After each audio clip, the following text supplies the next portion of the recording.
Assalamualaikum warahmatullahi wabarakatuh. Perkenalkan, nama saya Tegar Fitria, mahasiswa dari program studi akuntansi di Sekolah Tinggi Ilmu Ekonomi Suta Penjah Subang. Pada video ini, saya akan membahas salah satu materi penting dalam mata kuliah akuntansi keuangan, yaitu tentang investasi. Materi ini sangat penting karena investasi berkaitan langsung dengan keputusan keuangan jangka panjang yang dapat mempengaruhi kinerja dan posisi keuangan perusahaan. Nah, mari kita mulai pembahasannya. Yang pertama ada pengertian investasi. Menurut PP nomor 71 tahun 2010, investasi adalah aset yang dimaksudkan untuk memperoleh manfaat ekonomi seperti bunga, dividen, dan royalti atau manfaat sosial, sehingga dapat meningkatkan kemampuan pemerintah dalam rangka pelayanan kepada masyarakat. Nah, lalu yang kedua ada aset keuangan. Aset keuangan ini meliputi kas. Artinya uang tunai yang dimiliki oleh entitas. Yang kedua ada instrumen ekuitas yang diterbitkan entitas lain, misalnya saham yang dimiliki oleh perusahaan atas perusahaan lain, yang berarti bukan sahamnya sendiri. Lalu selanjutnya ada hak kontraktual. Yang pertama untuk menerima kas atau aset keuangan lain, contohnya piutang usaha atau surat utang, atau mempertukarkan aset keuangan dan liabilitas keuangan dengan entitas lain dengan kondisi yang berpotensi menguntungkan entitas tersebut. Nah, contohnya kontrak derivatif seperti opsi beli yang nilainya bisa meningkat. Lalu yang terakhir ada kontrak yang akan atau mungkin diselesaikan dengan menggunakan instrumen ekuitas yang diterbitkan oleh entitas dan merupakan non-derivatif atau derivatif. Misalnya kontrak opsi untuk membeli saham perusahaan sendiri atau waran. Nah, aset keuangan ini bisa berbentuk investasi jangka pendek, misalnya saham yang diperdagangkan, atau investasi jangka panjang, misalnya obligasi dan jatuh temponya lama. Nah, aset ini dicatat dan diukur sesuai standar akuntansi seperti PSAK 71 yang membahas pengakuan, pengukuran, dan penurunan nilai aset keuangan. Nah, selanjutnya ada klasifikasi aset keuangan.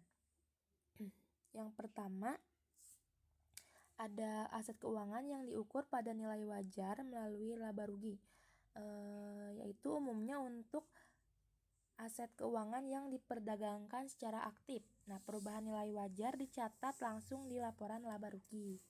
Yang kedua, ada investasi dimiliki hingga jatuh tempo.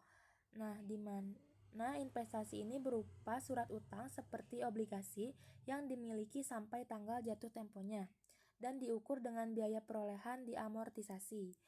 Nah, yang ketiga ada pinjaman yang diberikan dan piutang.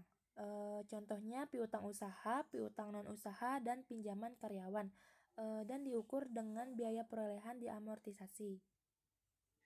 Lalu yang keempat ada tersedia untuk dijual. Nah, investasi ini yang tidak diklasifikasikan ke kategori lain, dicatat pada nilai wajar, tetapi perubahan nilai tidak langsung ke laba rugi, melainkan ke ekuitas terlebih dahulu. Nah, lalu ada klasifikasi efek utang dan efek ekuitas. Dalam SAK etap. Yang pertama dimiliki hingga jatuh tempo, sama seperti HTM di atas, efek utang yang dimiliki sampai jatuh tempo. Yang kedua diperdagangkan, yaitu efek yang dibeli untuk dijual kembali dalam waktu dekat. Yang ketiga ada tersedia untuk dijual. Nah, efek utang atau ekuitas yang tidak masuk dalam dua kategori di atas. Nah, selanjutnya ada aset keuangan. Aset keuangan yang diukur pada nilai wajar melalui laba rugi adalah aset keuangan yang memiliki salah satu kondisi berikut ini. Yang pertama, diklasifikasikan dalam kelompok diperdagangkan.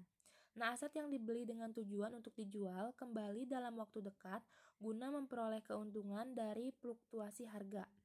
Nah, contohnya saham-saham yang aktif diperdagangkan di bursa efek. Lalu yang kedua, Saat pengakuan awal ditetapkan oleh entitas untuk diukur melalui laba rugi.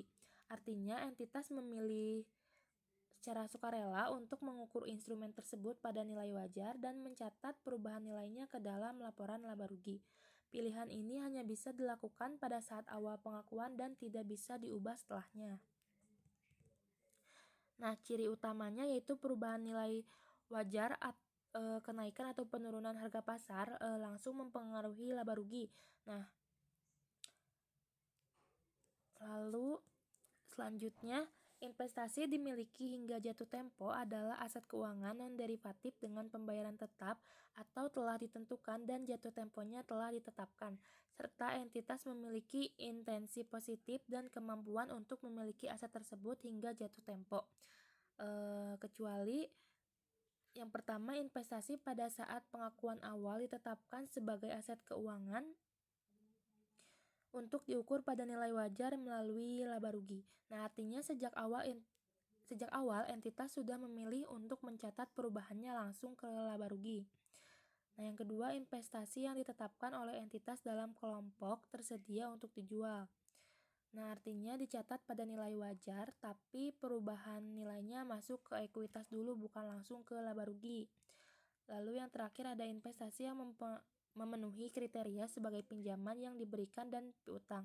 Misalnya piutang jangka panjang dengan bunga tetap. Lalu ada pengakuan investasi. Pengeluaran kas atau aset, penerimaan hibah dalam bentuk investasi dan perubahan piutang menjadi investasi dapat diakui sebagai investasi apabila memenuhi dua syarat utama, yaitu yang pertama kemungkinan manfaat ekonomi dan manfaat sosial atau jasa potensial di mana yang akan datang atas suatu investasi tersebut dapat diperoleh pemerintah. Artinya entitasnya misalnya perusahaan atau pemerintah berhak mendapatkan keuntungan baik finansial maupun non-finansial dari investasi tersebut. Contoh manfaatnya yaitu dividen, bunga, capital gain, atau peningkatan pelayanan publik untuk pemerintah. Yang kedua, nilai perolehan atau nilai wajar investasi dapat diukur secara memadai. Yang artinya nilai investasi harus dapat ditentukan secara objektif, baik melalui harga pasar, perjanjian, atau metode penilaian yang dapat dibuktikan.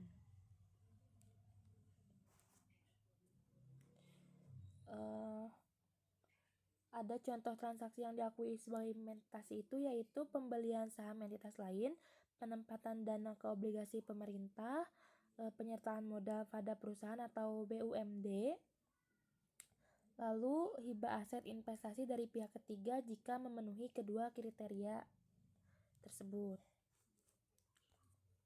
Nah, lalu ada pengukuran investasi. Untuk beberapa jenis investasi terdapat pasar aktif yang dapat membentuk nilai pasar. Dalam hal investasi yang demikian, nilai pasar dipergunakan sebagai dasar penerapan nilai wajar. Sedangkan untuk investasi yang tidak memiliki pasar yang aktif dapat dipergunakan nilai nominal, nilai tercatat atau nilai wajarnya. Nah, jika terdapat pasar aktif untuk beberapa jenis investasi, pasar aktif memungkinkan entitas mendapatkan nilai pasar atau harga wajar secara andal. Lalu dalam hal ini nilai pasar dijadikan sebagai dasar pengukuran investasi. Contohnya saham perusahaan terbuka yang diperdagangkan di Bursa Efek Indonesia. Nah, jika tidak terdapat pasar aktif, yaitu untuk investasi yang tidak memiliki pasar aktif, maka nilai pasar tidak bisa ditentukan secara langsung.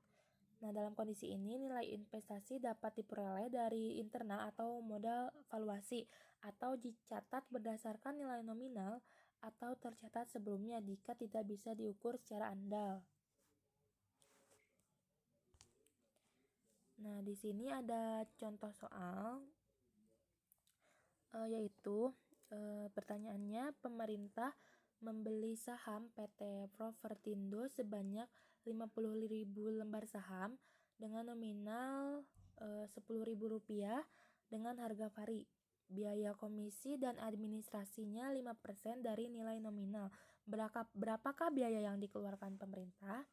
Nah, jawabannya yaitu yang pertama kita mencari total biaya sahamnya.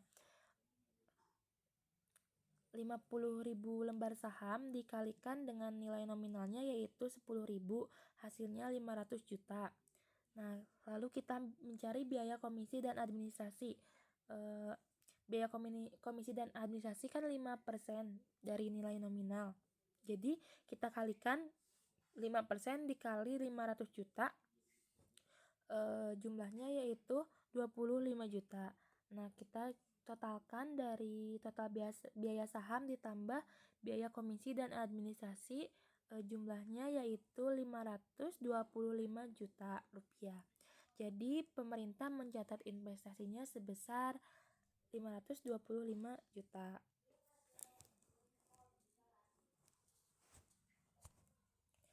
Nah, demikian penjelasan saya mengenai materi investasi dalam mata kuliah akuntansi keuangan. Semoga pemaparan ini dapat menambah pemahaman kita semua tentang bagaimana investasi dicatat, diklasifikasikan, dan dilaporkan dalam laporan keuangan perusahaan. Terima kasih atas perhatiannya. Wassalamualaikum warahmatullahi wabarakatuh.